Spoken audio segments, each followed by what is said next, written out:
Hello students, let us quick revise the previous lessons once again.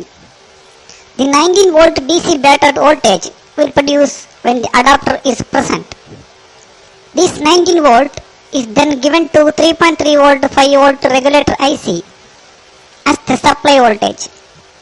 The 3.3 volt regulator IC generates 3 volt LDO and 5 volt LDO outputs.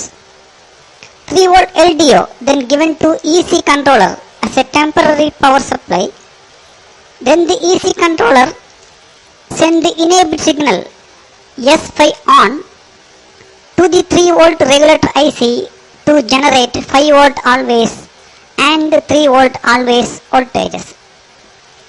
3.3 volt then given to the EC BIOS IC and south bridge IC as supply voltage.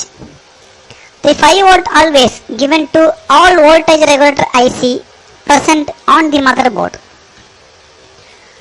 Super IO reset itself and access the BIOS firmware embedded on it. The 3.3 volt is present across the on-off power button to power up the laptop. Come, let us see what happens when we switch on the power button. When the power button is pressed,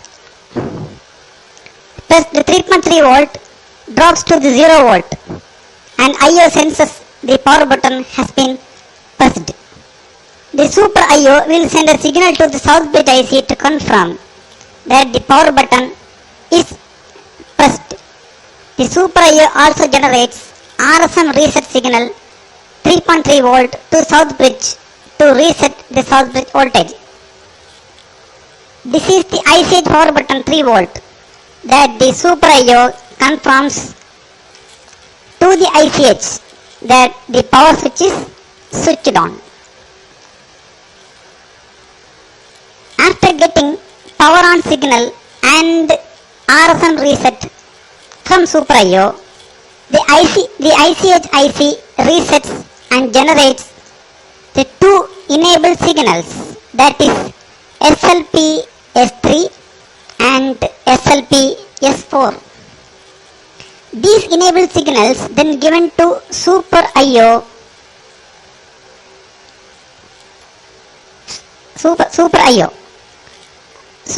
sends suspend on enabled signal to the memory regulator IC to produce RAM supply voltages.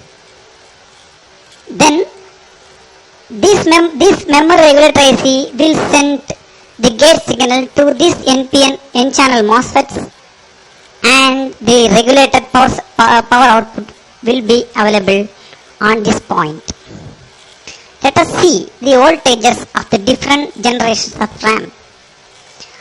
For DDR1 RAM 2.5 volt, for DDR2 RAM 1.8 volt, for DDR3 RAM 1.5 volt and for DDR3L 1.3 volt, and finally for the DDR4 RAM 1.2 volt is present along this output point.